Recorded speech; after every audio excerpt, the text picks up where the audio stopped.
le saint patron de notre nation, le Canada français. Contrairement à ce qu'on dit aujourd'hui, la Saint-Jean-Baptiste, ce n'est pas la fête du Québec, c'est la fête de ce qu'on appelle le Canada français, c'est-à-dire tous ces gens qui sont répandus à travers le Canada et qui parlent notre merveilleux langage. Alors, je me souviens de parler avec des gens d'Acadie plus anciens qui disaient quand nos parents, quand nos grands-parents employaient le mot canadien, eh bien, ça s'appliquait, c'était un nom qui était réservé strictement aux francophones, que ce soit du Québec, de l'Ontario. Par la suite, ce nom a été appliqué à tous les habitants du Canada, mais le nom de Canadien, donc, est un nom qui existait, qui était le nom de nos ancêtres de France qui sont venus pour coloniser le Canada.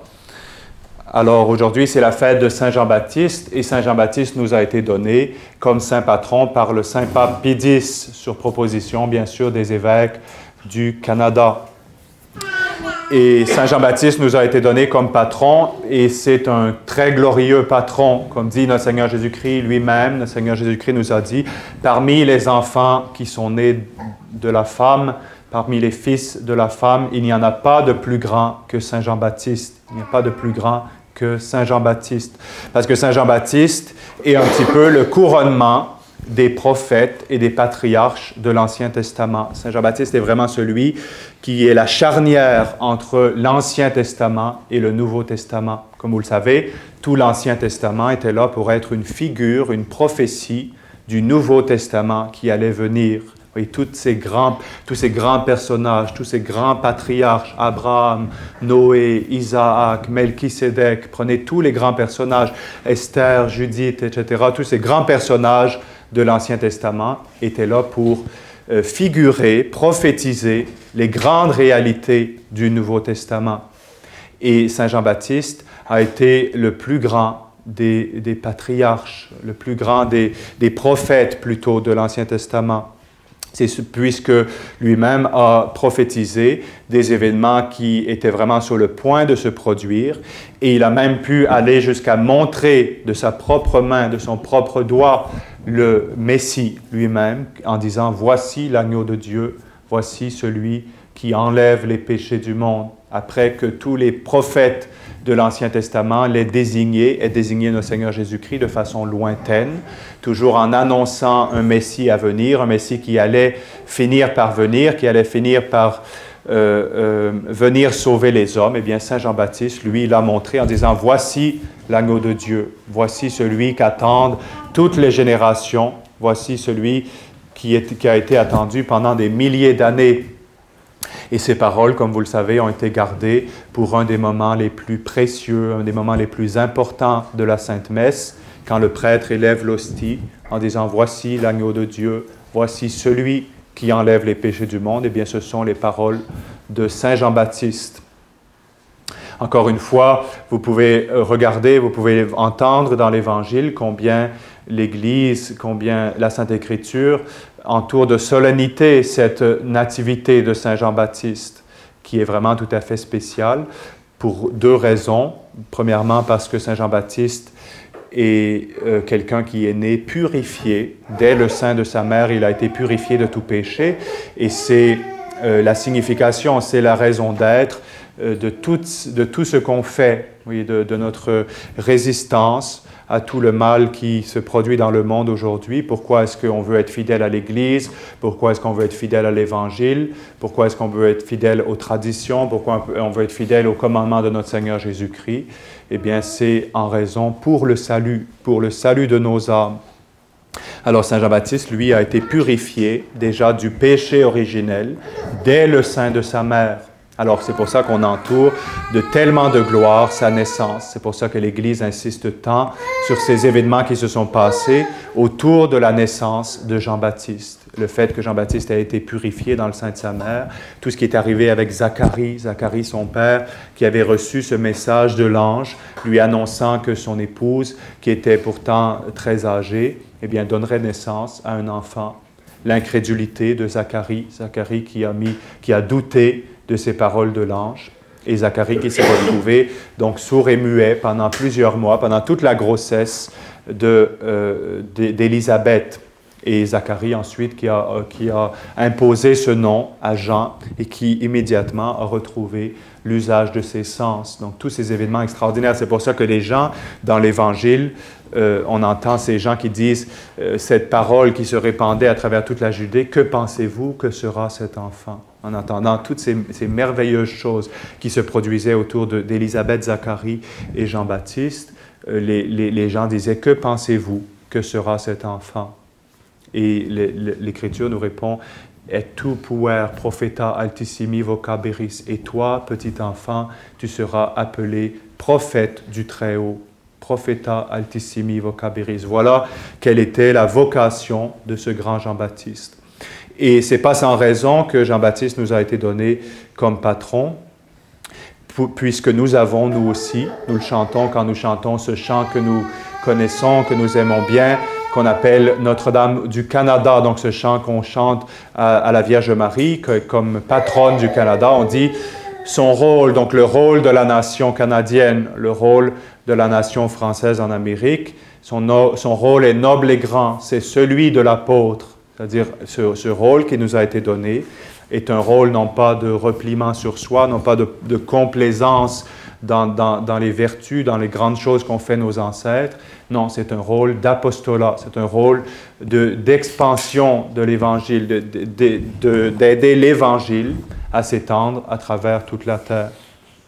Quand on regarde les grandes choses qu'ont fait nos ancêtres, quand on regarde Monseigneur de Laval, quand on regarde Marie de l'Incarnation, quand on regarde Marguerite Bourgeois, quand on regarde Pierre Boucher de Boucherville, quand on regarde Dollard des Ormeaux, etc., on pourrait les nommer, on en aurait une grande liste. Eh bien, on a envie de dire la même chose qu'Esther. Esther, ce grand personnage de l'Évangile, non fecit taliter omni nationi. Il n'a pas fait de si grandes choses avec toutes les nations. Et justitia eius non manifestaviteis. Et il ne leur a pas manifesté sa justice comme autant qu'il l'a fait avec notre nation. Alors on pourrait en retirer une légitime fierté, on pourrait en retirer un certain orgueil. Mais ce que nous invite, ce à quoi nous invitent nos ancêtres qui nous ont précédés, plutôt que de tirer tellement de gloire de notre passé, c'est plutôt une invitation à la fidélité, une invitation à continuer cet héritage qui nous a été transmis. Comme dit Saint Jean, un père n'a pas de plus grande joie, un père n'a pas de plus grande joie que de voir ses enfants marcher dans la vérité. Alors quand on pense au 4e commandement du bon Dieu, tes pères et mères honoreras, il ne s'agit pas simplement de nos parents immédiats, notre père et notre mère qui nous ont donné la vie. C'est un commandement qui nous invite à honorer toutes les générations qui nous ont précédés, qui nous ont transmis la foi, qui nous ont transmis nos traditions, qui nous ont transmis les valeurs qui sont les nôtres, les valeurs catholiques qui sont les nôtres. Alors un père n'a pas de plus grande joie, de plus grande consolation que de voir ses enfants marcher dans la vérité. Alors quand nous marchons dans la vérité, quand nous restons fidèles à cet héritage qui nous a été transmis, eh bien nous remplissons de joie certainement tous ces grands personnages qui du haut du ciel nous regardent. Ils regardent malheureusement le destin, le sort vraiment malheureux qui est le nôtre en ce moment. Voyez, il nous est demandé d'être fidèles, d'être rempli d'un vrai nationalisme, un vrai amour de la nation qui soit bien placé, qui soit placé dans cette lumière de la chrétienté, parce que comme vous le savez, cette crise qu'on traverse n'est pas simplement une crise de notre nation, ce n'est pas simplement notre nation qui est en train de tomber en ruine et qui, si le Seigneur ne nous secourt pas, pourrait se terminer par une ruine complète. Non, c'est vraiment un moment où toute la chrétienté est attaquée. Tous ces peuples chrétiens qui ont aussi autour de nous des histoires merveilleuses, qui ont aussi chacun leur propre gloire, chacun leur propre haut fait, leur propre grand personnage, eh bien c'est toute la chrétienté qui est attaquée par Satan et c'est toute la chrétienté qui est menacée. Autrefois, dans les siècles passés, si on retourne au Moyen Âge ou un petit peu après le Moyen Âge aussi, on avait bien sûr cette idée de notre nation, notre peuple, mais il y avait une idée, les chrétiens avaient encore plus ce souci de l'ensemble de la chrétienté. C'est pour ça qu'on a vu les croisades, quand on a vu tous ces peuples ensemble se lever, tous ces différents rois, ces différentes nations se lever et se mettre ensemble, aller ensemble en croisade pour la défense de la chrétienté. Alors nous, on doit garder ce même esprit, cet esprit, comprendre que nous faisons partie d'un tout qui est plus grand encore que notre nation et qui est la chrétienté qui est en péril. On doit prier, c'est notre premier devoir, prier pour notre nation, prier pour l'Église, prier pour tous ces peuples chrétiens qui ont vraiment besoin aujourd'hui du secours du bon Dieu. Et puis être fidèle dans des nations qui sont pratiquement en ruine, ce qui est encore plus difficile, qui nous demande d'une certaine façon encore plus d'héroïsme, encore plus de force que quand il s'agissait d'être fidèle dans des nations qui étaient en pleine forme, en pleine santé spirituelle. Alors aujourd'hui, fête de Saint Jean-Baptiste, fête de notre Saint Patron, nous allons tous ensemble, pendant cette messe, prier Saint Jean-Baptiste, le supplier de nous secourir. Ce n'est pas en vain que Saint Jean-Baptiste nous a été donné comme patron. Ce n'est pas en vain que l'Église a donné aux différentes nations des saints patrons. Ce n'est pas pour que ces saints patrons nous abandonnent du haut du ciel. Simplement, il faut savoir se tourner vers eux, les supplier, savoir avec patience et persévérance leur demander leur secours. C'est par votre patience, dit notre Seigneur Jésus-Christ, que vous sauverez vos âmes. Par votre patience. C'est un temps dans lequel il faut énormément de patience, de confiance en Dieu, de persévérance, d'espérance aussi. Jamais perdre l'espérance et ne pas mettre notre désir, pas mettre nos désirs dans les choses de la terre.